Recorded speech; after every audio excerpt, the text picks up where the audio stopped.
$5 million. Is that right? Makes Okay. $100 Well, per they day. even call me the big Is bucks. that the one where they do the Yeah, thing? exactly, Yeah, yeah. exactly. So Because I like to when read you look at science books. Jazzy Jeff and the So Fresh Prince, I give my clients books to read. I give them the book.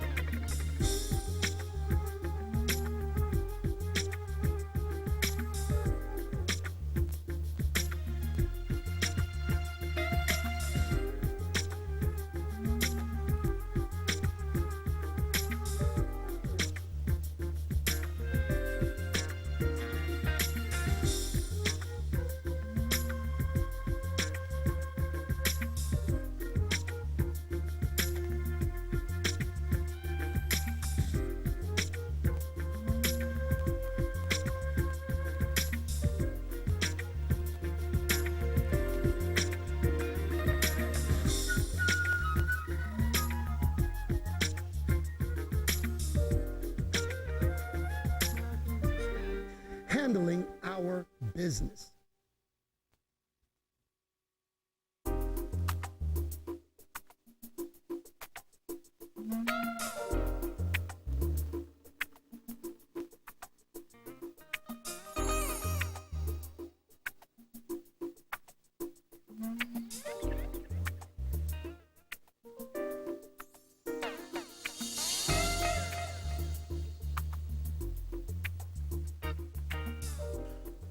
Among Mayor Street's many responsibilities is his charge to be the cheerleader for economic improvement in the city of Philadelphia. In a recent luncheon, he stated, "We will now seize the opportunity to make Philadelphia more economically competitive, more business friendly.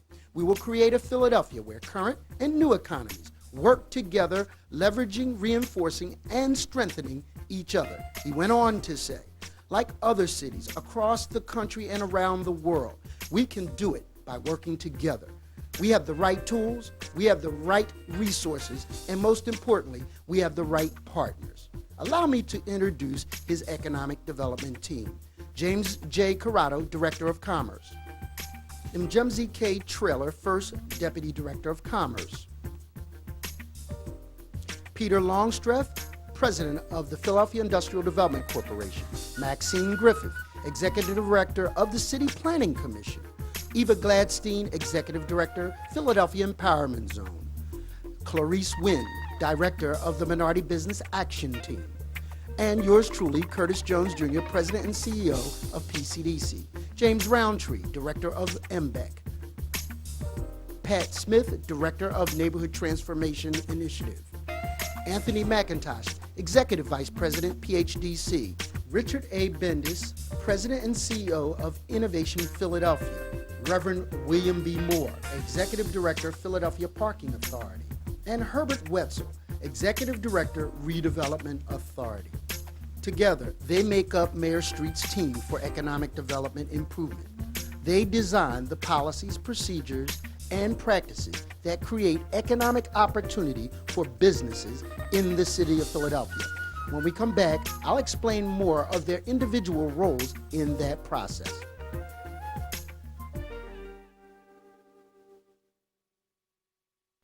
You want to be in business. Are you willing to pay the cost to be the boss? Are you willing to put together the dedication and the risks that are involved with being successful? If so, let's start with your Rolodex. Identify your family and friends, people that can put forth resources to make you successful. Know your customers, but know your competitors better. Put together a team. Use a coach's approach because you're going to have to work with people for long hours. Do your homework. Put together a well-researched business plan that includes a budget. Know the type of ownership that you want: sole proprietor, partnership, or incorporation. And remember this: location, location, location. Put your business where your customers are. Know the tools of the trade. Remember, no matter what type of business, there are tools involved, whether it's computers, cards, furniture, or insurance. And get a license to play. Be legitimate from the start. Remember this most importantly: working capital. You need 3 to 6 months worth before you ever anticipate the revenues from a sale. I'm Curtis Jones Jr. with your business tip of the week.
A lot has been said about neighborhood transformation.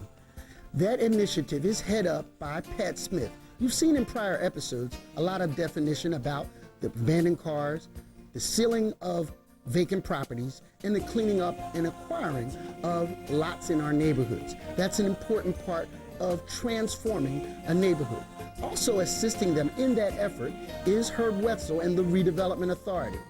Condemnation is a strategic tool used to acquire land for future development for the public good. As we look at acquiring land, amassing it in land banks for future development purposes, you wind up with Tony McIntosh at PHDC, Philadelphia Housing Development Corporation, who actually uses those parcels to develop subsidized property for low and moderate income people, an integral part of transforming a neighborhood. Now, we've talked about the Commerce Department.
To the city of Philadelphia and need to be disseminated among the various agencies, departments, and authorities.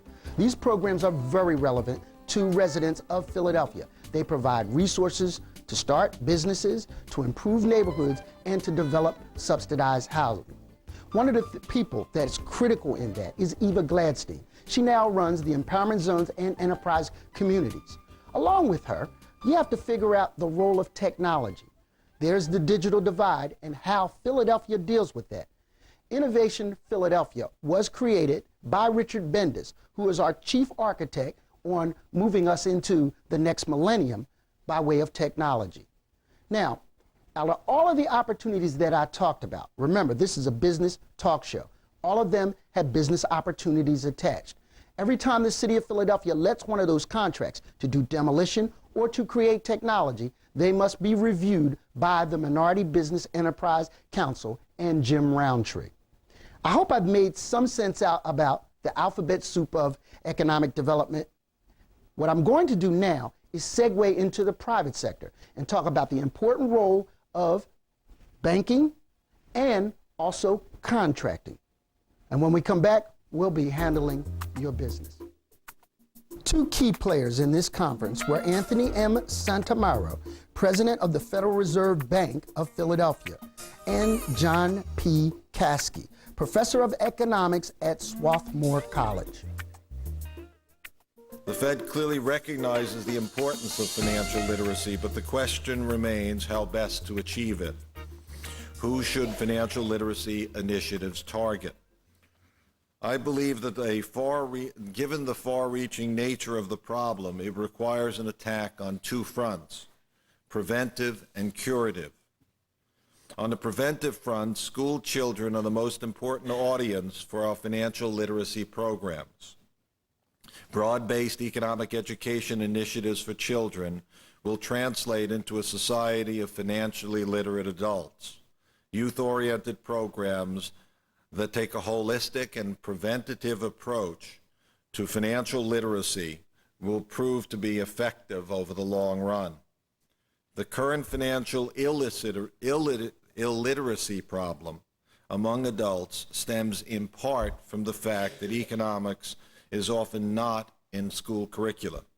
As a result, graduates enter the workforce without an understanding of how the economy and their own finances work. Going forward, we must secure economics a place in school curricula alongside math, science, and social studies, with substantial classroom time devoted to it. Reaching people before they make financial mistakes is critical, particularly for those consumers targeted by unscrupulous lenders.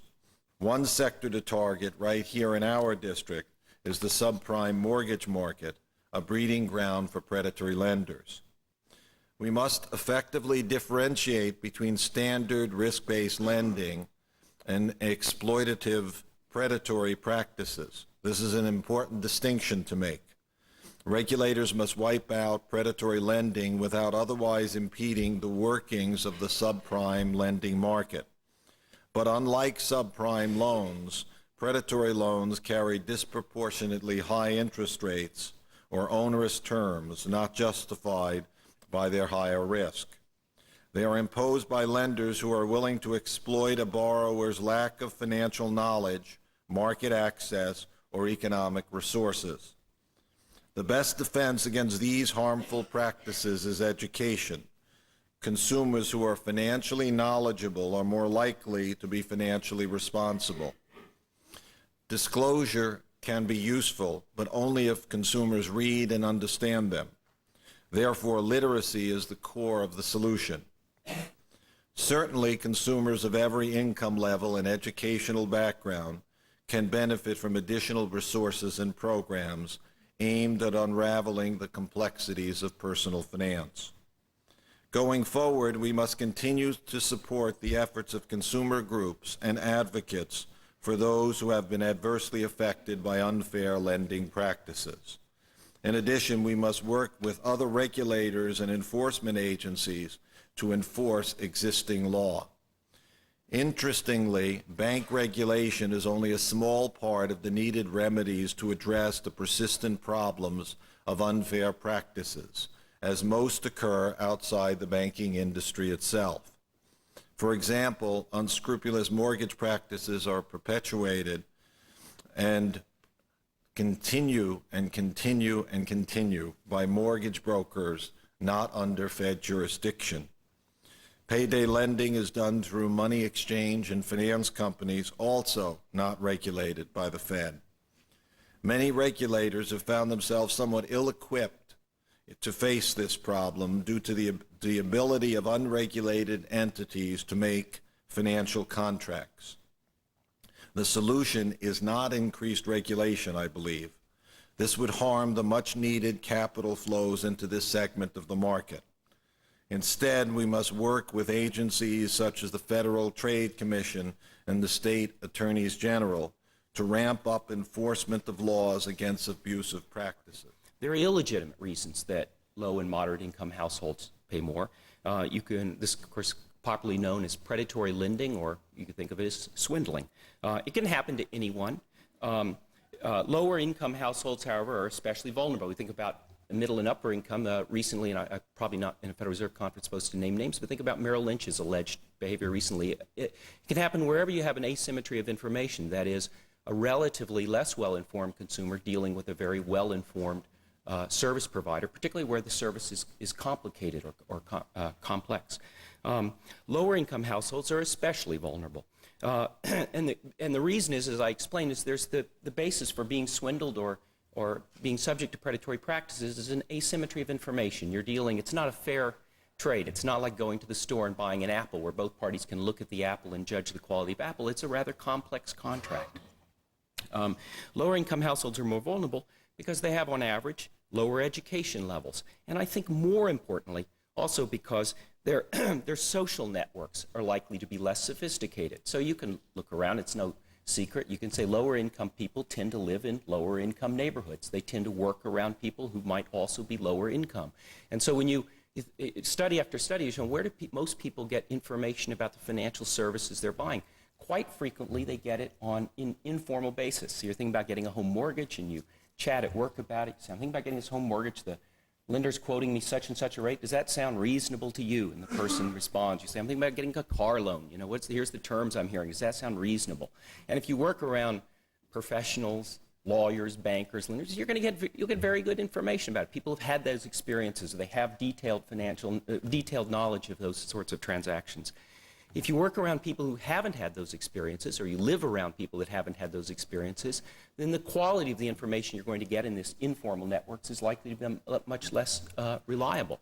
And so low-income people are much more likely to have social networks that make them more vulnerable to predatory practices, where they don't get the information that says, no, that doesn't sound like a very good deal to me, or that you ought to shop around perhaps some more or something.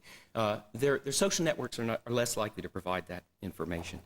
The worst cases, of course, in predatory lending have involved people who have equity in their homes, and there's been asset stripping. But predatory practices there are a variety of practices we can think of as predatory. One would be steering a customer who has to a higher rate loan than what the person's risk rating would justify. Some lenders, for example, have only high rate loans, and when they get a customer who has a low risk rating, rather than referring that person to another lender, have done the loans themselves at a much higher rate than what would be necessary. Adding unnecessary or high cost credit insurance or other fees, loan flipping with fixed charges at each refinancing, making a home equity loan with artificially high charges without regard to the borrower's ability to pay, and of course home improvement scams. All of these predatory practices have gotten attention in the newspapers and other publications, and are quite widespread across the country. Well, this brings us to the question, what, if anything, should public policy do about this? And I think, in fact, that there is a role for public policy to play, and it's an important role. And that is and the observation starts with the point of saying these problems that I talked about, both the subprime and the predatory, are costly problems.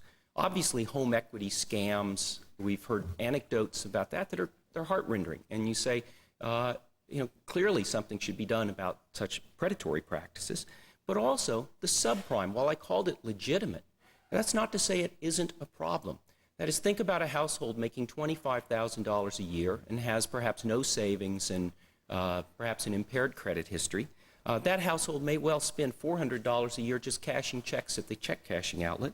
And if the household has a subprime mortgage, say a $50,000 subprime mortgage that has a 4% premium because of their risk, that household's spending $2,000 additionally a year over what someone who had a prime mortgage would pay. And out of a $25,000 house income, that can be a big bite. So even in the subprime case where you say, well, I understand why the lender has to charge these higher fees, that's not to say there is no problem there.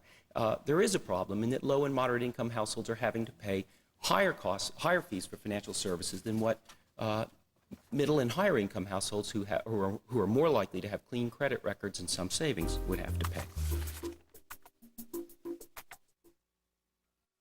Hi, I'm Curtis Jones Jr. with your Business Tip of the Week. Without a written business plan, your business is actually planning to fail. A business plan provides you with a roadmap to success. It allows you and others to critically assess where your business operation is in areas such as cash flow, marketing, and most importantly, cost controls. So, if your business idea is worthwhile, it's worth writing down. And I'm Curtis Jones Jr. with your Business Tip of the Week.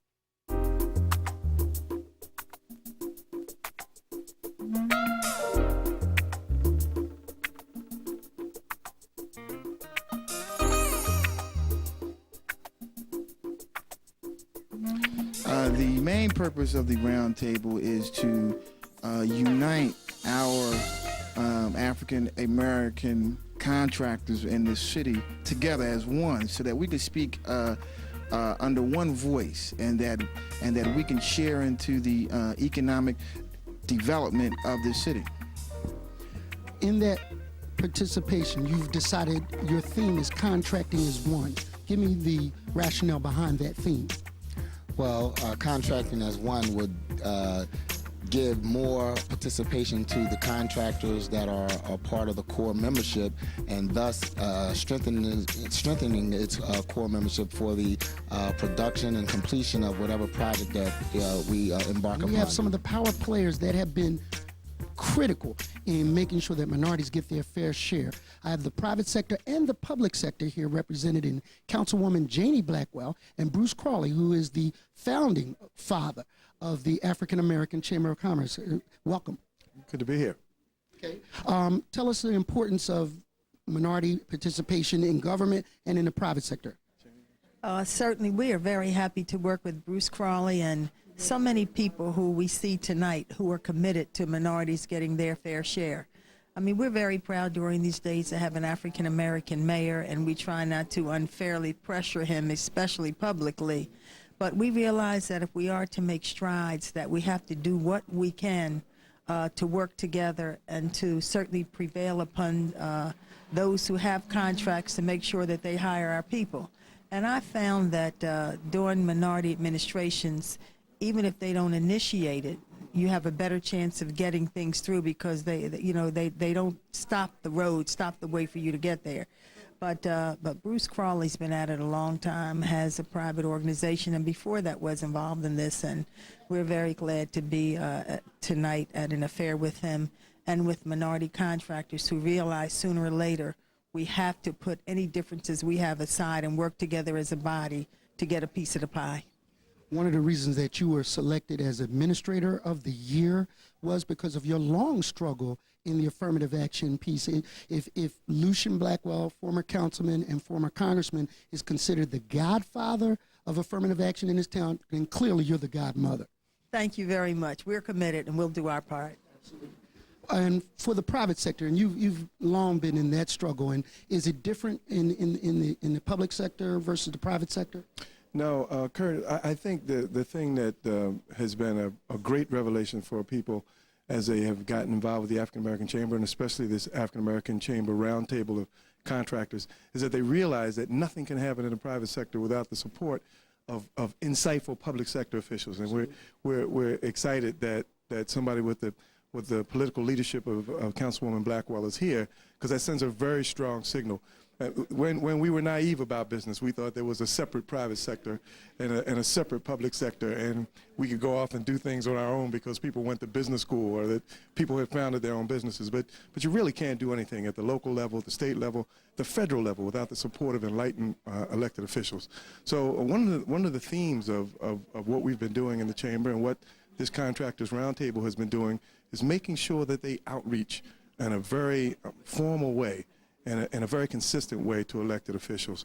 When you look at the number of African Americans in our city and Hispanics in our city and Asians in our city, that comprises 55% of the population of the city of Philadelphia. And yet, when you look at national data about the involvement of African Americans in contracting and in general contracting professions, that's 2.7%. Hispanics do a little better at 5.2%. But those numbers are horrendous. Those numbers are outrageous.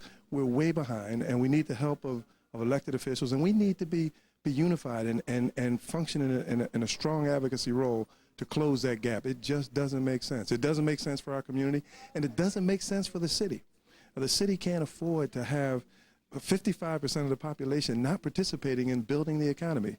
And if we let the old paradigms continue, if we let people say that minorities get a minority share, we're not the minority anymore, and it doesn't make sense for us to try to survive 55% of the population on 5 and 10% set aside. So yeah, there's a lot of work left to be done, but we realize that we've got to do it together with an enlightened public sector, and we think we can get it done. We're starting out in a big hole, but we think we can get it done because we've got people in that room who understand what lies ahead. Raheem Islam is a critical member of Universal Community Homes, which has become Universal Companies. He has been in housing development, economic development, and training and improving of human capital. Tell us what the importance of being here with the contractors tonight. Well, it's very important because the contractors represent the future of rebuilding our cities and our communities. We can get them on track and get them in line and support them. they'll be a conduit for not only the workforce and getting the workforce together in our community, but also be essential and a critical component in actually rebuilding the community itself. So what better way to have the people of the community rebuilding their own community and make sense not only socially, but it also makes sense economically. Your approach to economic and community development is holistic.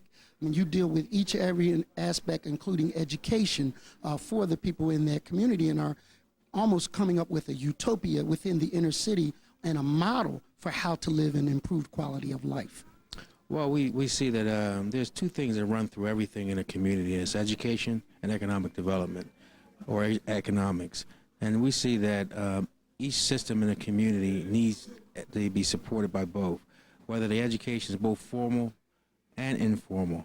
Not only do you have to know what you're doing and know the effect of something, but you also have to know and have models and role models and actually making it happen. So Universal's comprehensive approach is not only to rebuild the physical housing in the community, but put good families in the community, put strong families in the community that's headed by men, which is very important, because you're not going to have a strong family unless you have a strong man in that family. You're not going to have a strong community unless you have strong families. So we have to deal with issues that affect why men are not becoming the leaders and the head of households. We got to deal with the fact where unemployment is an issue in our community, where you have high numbers of unemployment. And we have to go back to the roots of all of it, is education.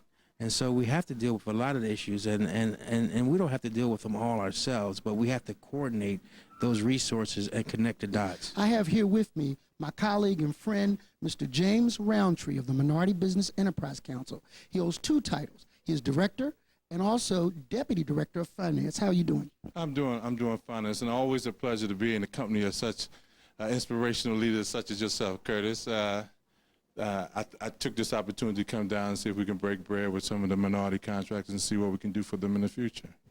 It's a great inclusion piece. Tell us about some of the things that are up and coming. I mean, I know you've been shepherding a lot of the projects that have been successful for minorities. What's on the horizon that you see? Of course, the Blight program, we have some economic opportunities coming through with the retail pieces of several of the tax finance incentives projects that's coming to the city. We're also looking at opportunities with the stadiums, both for the stadiums, the Eagles and the Phillies, and I think a lot of the young men and women here will be working on those projects. As we finally close on the economic development puzzle in the city of Philadelphia, there is one critical key piece left, and that is you. You, an educated consumer and an aware voter. Make a difference. Make sure you know about the economic development policies for the city of Philadelphia and how they impact you and your neighborhood. And when we come back, again, we'll be handling your business.